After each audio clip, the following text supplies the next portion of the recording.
Imagine waking up one morning and discovering that your city has been completely surrounded.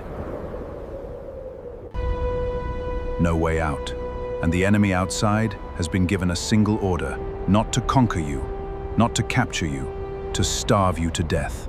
In the autumn of 1941, the city of Leningrad, once the glittering imperial capital of all Russia, found itself sealed off from the rest of the world. Hitler's order was explicit. Leningrad was not to be taken by force.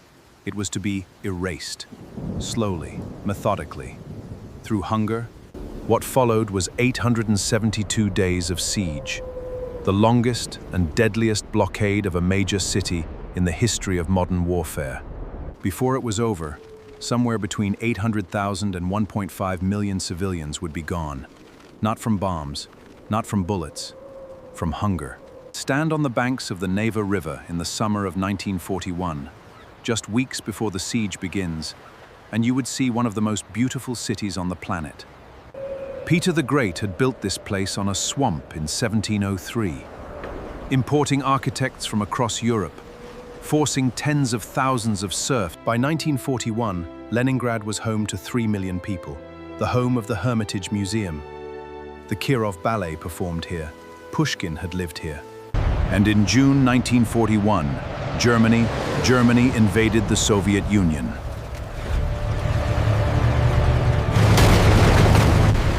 On September 8, 1941, the last road out of Leningrad was cut. On September 8th, German bombers the Badaev warehouses. Get it quickly, before it burns completely. Move aside, let me through.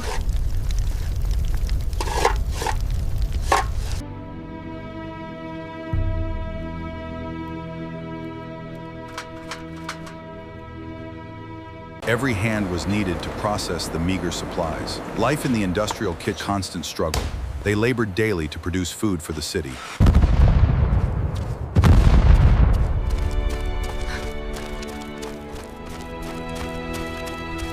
The city was enveloped in a bone-chilling frost. The temperature dropped to -30. I need to find some warmth soon.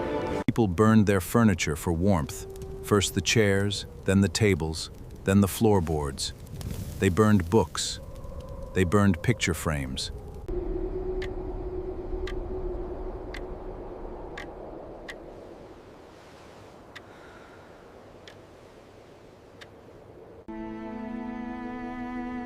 Then the muscles begin to weaken.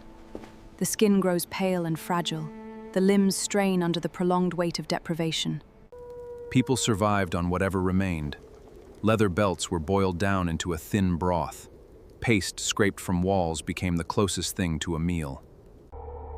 In the archives of the Leningrad police, declassified only decades after the war, there are thousands of case files documenting cannibalism.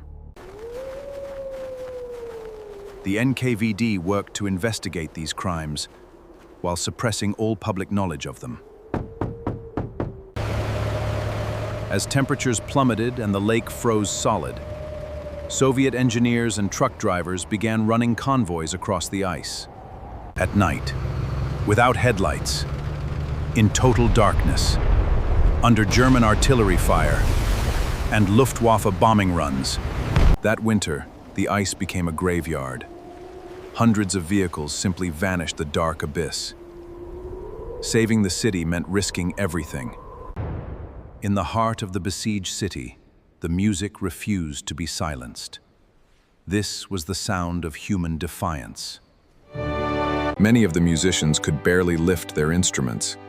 Some had been brought directly from the front lines, soldiers one moment, performers the next, that refused to surrender. Speakers set up across the city broadcast it outward into the streets. Let them hear us. Let them understand what they are fighting against.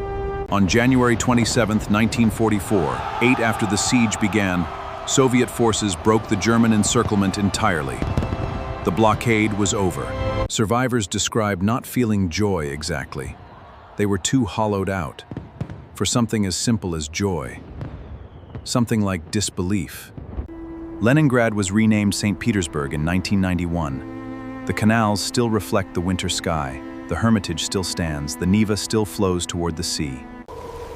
The city survived, not because its leaders saved it, because its people refused to disappear.